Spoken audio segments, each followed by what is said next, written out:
से चेयरमैन बिलावल भुट्टो जरदारी साहब के साथ मेरे ख्याल 2 साल पहले मुलाकात हुई थी, मुझे एग्जैक्ट टाइम याद नहीं है। तो जब हमने बात की, गए थे किसी और एक सोशल मसले पे ताज़ियत के लिए गए थे उनके पास, तो जब लीडर्स मिलते हैं सियासत की बात होती तो पीर साहब ने कहा भाई मैं सियासी आदमी नहीं हूँ, मैं सियासत की बात नहीं करूँ, एग्रीकल्चर की बात कर लो, आजकल मैं खेती बाड़ी कर रहा हूँ, और सियासत की बात करनी है तो मेरे भाई के साथ करो। अब उस भाई ने और पूरी जीडी की जमात ने पीर साहब को झूठ बता के सामने खड़ा कर दिया और उन्हें खराब किया। तो मैं पीर साहब से कहता हूं कि पूरी हकीकतें पता कर लेते तो ज्यादा बेहतर होता। शुरुआत ही उन्होंने की, उन्होंने 1970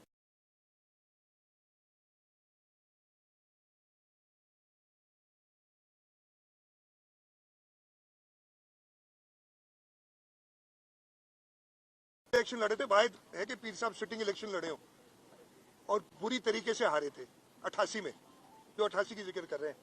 इस दफे इलेक्शन हुए, मुझे बड़ी हैरत हुई कि पीर साहब ने कहा, मैं सबसे पहले तो पीर साहब मोहतरम उनसे कहूंगा अपने दोस्त बदल लें। उन्होंने कहा मेरे एक दोस्त ने मुझे 3 महीने पहले कहा कि आपके सामने 0 लिखा है।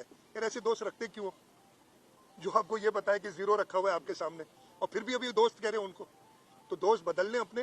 मेरे ख्याल है ये आपके मुखलिस दोस्त नहीं है, आप मुखलिस दोस्तों के साथ काम करें। और उन्होंने कहा कि जी कहा गया है कि पीपल्स पार्टी सारा स्वीप करेगी। पीपल्स पार्टी ने, जैसे मैंने कहा, 5 साल मेहनत की है, एक सीट का हिसाब देने के लिए तैयार है कि कैसे हमने जीती है।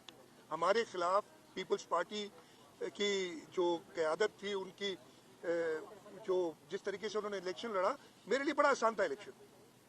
मेरे अपोनेंट का शायद आपको नाम भी नहीं पता हो, इधर सारे आप हैं, इधर नासिर शाह के खिलाफ कौन खड़ा हुआ था, किसी को नाम आता है? शर्जील मेमन के साथ कौन खड़ा हुआ था, किसी को नाम पता है? तो ये हालत थी कि उनको उम्मीदवार नहीं मिल रहे थे। मिला जुला के इधर उधर से सारी जमातें सपोर्ट कर रही हैं, उसके बावजूद 15-20% से ज्यादा उन उम्मीदवारों ने वोट नहीं लिए। 80% या उससे कहीं ज्यादा वोट पाकिस्तान पीपल्स पार्टी ने लिए। तो ये जमीनी हकायक थे जो पीर साहब को बताया नहीं गया था। मैं आपको एक और वजह की बात बताऊं, उन्होंने कहा था ना कि मेरे भाई से बात करो, तो उनके भाई मौसूफ ने चेयरमैन साहब से कहा, और मैं उधर मौजूद था, ये इमरान खान का जमाना है कि जी हम हैं तो आपके साथ, हम हैं तो आपके साथ, हमें जरा बेनिफिट ले लेते थे, आपके खिलाफ बात करते हैं तो हमें उधर से फायदा हो जाता है। और फिर जब इलेक्शन और कहते हैं हम आपसे मिल जाएंगे, आप फिक्र ना करें। इलेक्शन जब हो गया, हमने अपनी सीटों का डिसाइड भी कर लिया। उस वक्त उन्होंने अप्रोच किया चेयरमैन साहब को और कहा 10 सीटें हमें दो। तो चेयरमैन साहब ने उनसे कहा कि अभी, और पार्टी ने कहा कि अभी तो बहुत देर हो गई है, हम तो अपनी ऐलान कर चुके हैं, लेकिन वैसे भी आपकी सीटें बनती क्या है? पिछली दफे जीडीए ने 2018 में 3 सीटें ली थी कौमी असेंबली की, जिनमें से 2 उनको छोड़ के चले गए, एक ही रह गई थी खातून जो उनके साथ रही।